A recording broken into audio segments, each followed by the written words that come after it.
Ibu kota Nusantara, dengan gedung Garudanya yang ikonik, simbol masa depan bangsa Indonesia. Burj Khalifa adalah gedung tertinggi di dunia dengan tinggi mencapai 828 meter. Bangunan raksasa ini berdiri megah di Dubai dan telah menjadi simbol kebanggaan selama bertahun-tahun. Di sisi lain, Washington menjadi rumah bagi bangunan terbesar berdasar volume, yaitu pabrik Boeing Everett yang memiliki volume sebesar 13 juta meter kubik. Sementara itu, jembatan terpanjang di dunia adalah Danyang Kunsan Grand Bridge yang membentang sejauh 2,4 juta meter. Namun, satu bahan yang menjadi kunci kekuatan dan keindahan struktur besar ini adalah semen. Semen memberi bentuk yang kuat dan daya tahan hingga ratusan tahun. Tapi, tahukah Anda bagaimana semen bisa menopang struktur raksasa selama berabad-abad? Tahukah Anda bagaimana semen dibuat? Dalam video ini, kami akan membongkar semua rahasia tersembunyi di balik proses pembuatan semen, sejarah, dan cara kerjanya. Sejarah singkat semen. Waktu pasti kapan semen pertama kali digunakan memang tidak diketahui. Namun bukti menunjukkan bahwa 3000 tahun sebelum Masehi, bahan seperti semen telah digunakan dalam pembangunan di Mesopotamia. Saat itu, abu dan terak dicampur dengan kapur untuk membantu proses pengikatan. Pada abad ke-18 dan ke-19, semen mulai mengambil bentuk yang lebih modern. Semen hidrolik mulai muncul dan dapat mengeras dalam waktu singkat. Joseph Aspdin menciptakan jenis semen khusus yang warnanya menyerupai batu mulia dari pesisir Portland di Inggris. Karena itu, ia menamakan ciptaannya Portland Cement. Awalnya, klinker, bahan dasar semen, dihancurkan menggunakan dua batu besar yang digulingkan untuk menggilingnya. Karena saat itu klinker masih cukup lunak, metode ini efektif. Namun, pada akhir 1840-an, klinker menjadi lebih keras, sehingga diperkenalkan tumbling mill sekitar tahun 1900 untuk meningkatkan efisiensi dan kualitas produksi semen. Revolusi industri semen. Dengan berkembangnya industri besi dan baja berkualitas tinggi, mesin-mesin penggiling semen juga ditingkatkan.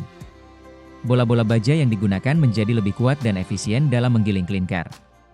FL Smith & Co. mulai memproduksi mesin penggiling semen secara komersial dan mendapatkan reputasi yang baik. Kemudian ditemukan tube mill, yaitu tabung baja yang diisi dengan bola-bola baja. Bola-bola ini menghantam bahan mentah dan menghancurkannya menjadi butiran kecil. Mesin ini dapat menghasilkan partikel semen hingga ukuran 80 mikron, bahkan bisa lebih halus lagi hingga 40 mikron yang dianggap sebagai standar kualitas saat ini. Maka dari itu, teknologi manufaktur semen semakin maju dari waktu ke waktu. Proses modern pembuatan semen. Saat ini, proses produksi semen sudah sangat modern dan semuanya dilakukan dengan bantuan teknologi canggih dan komputerisasi. Semua aspek mulai dari kontrol kualitas, jumlah bahan baku, hingga proses penggilingan dilakukan secara otomatis. Bahan utama dalam pembuatan semen adalah batu kapur, limestone, yang menyumbang 80% dari komposisi bahan mentah. Selain itu, digunakan juga tanah liat, pasir silika, CO2, aluminium oksida, Al2O3, dan besi oksida, V2O3. Bahan tambahan seperti mineralizer, kosolvent, dan bahan bantu penggilingan juga digunakan. Pengolahan dan penggilingan awal. Langkah pertama adalah penghancuran batu kapur di lokasi tambang menggunakan mesin penghancur. Setelah itu, bahan mentah dibawa ke pabrik semen untuk tahap perbandingan komposisi, pencampuran, dan penggilingan. Contoh batu kapur dari tambang dikirim ke laboratorium pabrik untuk dianalisis.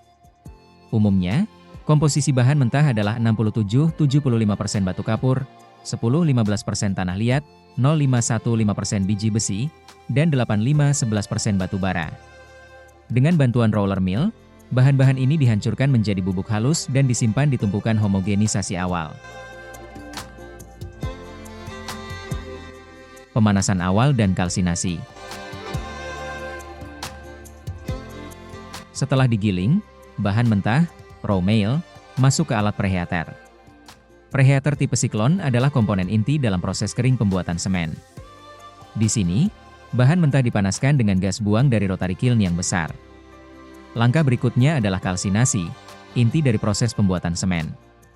Dalam rotary kiln, suhu mencapai 1450 derajat Celcius dan bahan mentah mengalami reaksi kimia yang mengubahnya menjadi klinker. Api dari pembakar di ujung kiln digunakan sebagai sumber panas utama, menggunakan gas alam atau batu bara sebagai bahan bakar. Pendinginan klinker dan penggilingan akhir. Klinker panas dari kiln kemudian didinginkan menggunakan pendingin kisi, dengan udara bertekanan tinggi dari luar. Suhu klinker turun dari 1350 ke 1450 derajat Celcius menjadi sekitar 120 derajat Celcius. Setelah didinginkan, klinker disimpan dalam silo atau hopper. Udara panas dari pendingin digunakan kembali di kiln untuk menghemat energi. Klinker yang sudah dingin kemudian digiling dalam mesin semen, ball mill, dan ditambahkan gipsum untuk mengatur waktu pengerasan semen. Hasil akhir dari penggilingan ini adalah semen yang siap pakai. Pengemasan dan distribusi. Semen yang sudah selesai digiling disimpan dalam silo penyimpanan sebelum akhirnya dikemas ke dalam kantong atau dikirim dalam jumlah besar menggunakan truk, kereta, atau kapal. Mesin pengemas modern seperti rotopacker digunakan untuk mengepak semen dengan cepat dan dalam jumlah besar. Demikianlah perjalanan lengkap semen dari bahan mentah hingga menjadi produk akhir yang siap digunakan dalam proyek-proyek pembangunan megastruktur dunia.